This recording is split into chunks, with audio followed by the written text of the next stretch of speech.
ملتان سے بھائی عبدالستار صاحب نے سوال لکھا ہے۔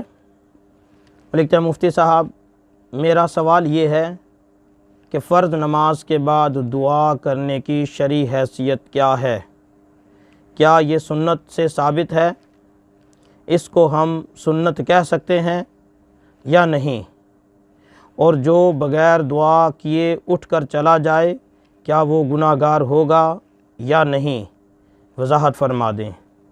عبدالستار: جی میرے محترم بھائی، فرض نماز کے بعد دعا کی جا سکتی ہے، دعا کرنے میں مذائقہ نہیں، لیکن جو ہمارے علاقوں میں مروج ہو چکا ہے اس کے غلط ہونے میں بھی کوئی شک و شبہ نہیں ہے۔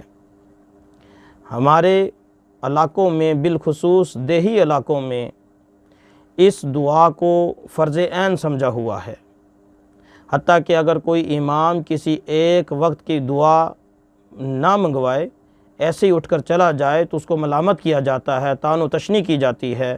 یہ بالکل غلط ہے، یہ طریقہ اسلام کا بتایا ہوا نہیں ہے، یہ طریقہ شریعت کا بتایا ہوا ہرگز نہیں ہے، یہ لوگوں کا خود ساختہ ہے، من گھڑت طریقہ ہے۔ شریعت نے اتنا بتایا تھا کہ فرض نماز کے بعد دعا قبول ہوتی ہے، فرض نماز کے بعد دعا مانگنا مستحب کے درجے میں ہے، اور مستحب عمل کا اصول یہ ہوتا ہے کہ اگر کوئی اس پر عمل کرے تو کار ثواب ہے، اس نے اچھا عمل کیا، اس نے خیر کا عمل کیا، لیکن اگر کوئی نہ کرے تو مستحب عمل کو چھوڑنے کا گناہ ہرگز نہیں ہوتا، اس کو چھوڑنے کی اس میں کوئی کراہت نہیں ہے، کوئی ممانعت نہیں ہے۔ ہمارے علاقوں میں فرض نماز کے بعد دعا کو ایسا ہی ضروری سمجھا جاتا ہے جیسے خود فرض کو سمجھا جاتا ہے، بلکہ کچھ لوگ اگر کسی کو ضرورت ہو بغیر دعا کے اگر کوئی اٹھ کے چلا جائے تو ہم نے خود لوگوں کو ملامت کرتے دیکھا ہے، ہم نے سنا ہے، لوگوں کو ایسی باتیں کرتے سنا ہے کہ دعا تو مانگی نہیں، دعا تو اصل تھی، دعا تو عبادت کا مغز ہوتا ہے، یہ مغز چھوڑ گیا، اس نے اچھا جو کام تھا وہ تو چھوڑ دیا۔ یہ نیری جہالت اور نیری بے وقوفی کی بات تھی۔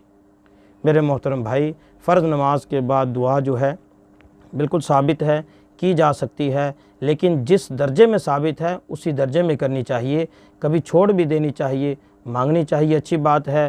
جو مانگتے ہیں ان کو وہ اجر کے مستحق ہیں، اور جو نہیں مانگتے وہ کوئی ایسا کام نہیں کہ انہوں نے کوئی جرم نہیں کر لیا، کوئی گناہ نہیں کر لیا۔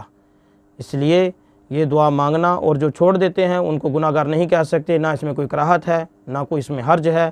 لہٰذا فرض نماز کے بعد دعا کر لینی چاہیے، اگر کوئی نہ کرے تو اس کی اپنی مرضی، اس میں نہ کرنے والے کو گناہ گار شمار نہیں کر سکتے۔